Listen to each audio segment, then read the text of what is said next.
Good morning, ladies. Here we are at the end of the semester. This will be the last video that I make for the class, so I won't post one next week. So when you're done watching this video, you're done watching the videos for the course. This week you're talking about, or reading about, the different views on other religions and kind of some big questions like, can people in other religions be saved? Is there religious truth in those other religions?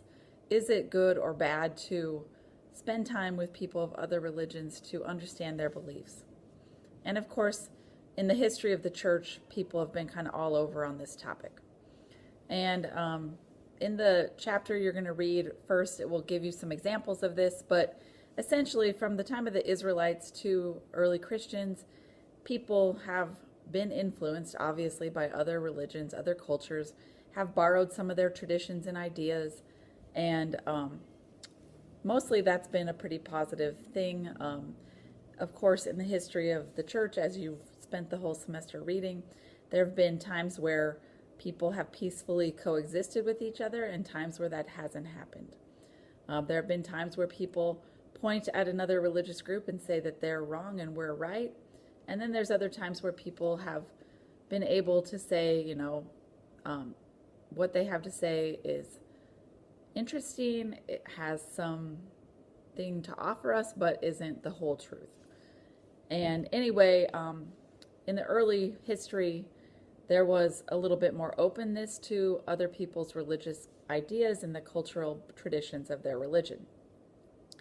But around the 18th century, or I would say even starting with the Protestant Reformation, when the hierarchy of the Catholic Church was kind of called into question, that's when the Catholic Church became pretty defensive and really started to focus on kind of claiming to have the whole truth and that other religions were insufficient. And there was this real kind of attempt to be completely unified and having no deviations from what happened within our church, because we didn't want to be criticized for inconsistencies.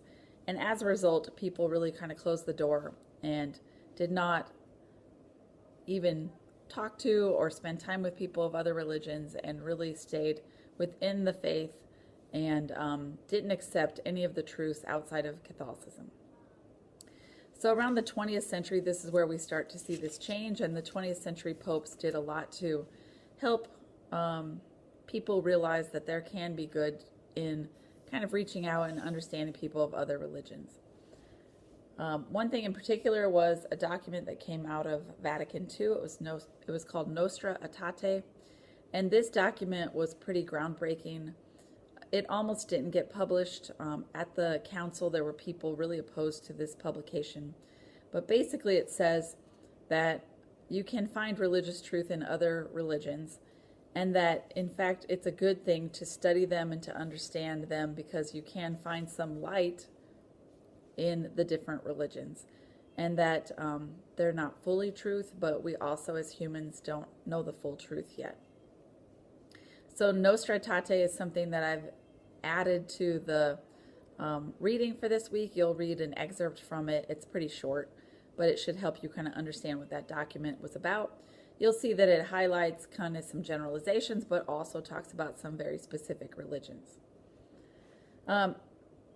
Pope John the 23rd, who called for Vatican II, really was in favor of what's called ecumenism, or the ecumenical movement. And this is a movement that is focused on trying to find unity within the different world religions, and, kind of in particular the Christian religions, and that we should focus on these things that unite us and really try to have open dialogue with each other and really listen to each other.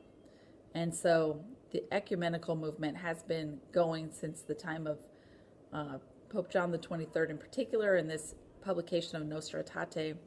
Some examples of this might be my own church used to have a Thanksgiving prayer service that was ecumenical, and we would kind of gather with the congregations from a nearby Lutheran church and Methodist church, and we kind of alternated churches where we would hold this. And instead of a mass, we had a prayer service, and we usually did this around Thanksgiving. Another really cool thing that's really unique to Omaha, from a global perspective, Omaha is getting a lot of attention for something called the Tri-Faith Initiative. And basically they bought out land from an old golf course, and they built a Jewish synagogue, Temple Israel, and they recently built a mosque. It's called the American Muslim Institute, and they are in the process of building a Christian church all on the same land. And then there's going to be a fourth building that is kind of at the intersection of the other three, and they're calling that Abraham's Tent, and that will be a meeting place for these three religions. They're all Abrahamic religions, and they'll meet for open discussion, dialogue about current events. And it's a really awesome place. If you have time, go visit. But the idea of it is also really amazing. In the chapter you'll also read about the Protestant religions and their kind of challenges with trying to be open to other religions. And of course, this openness doesn't come without its own set of challenges, and that will be covered in the reading as well.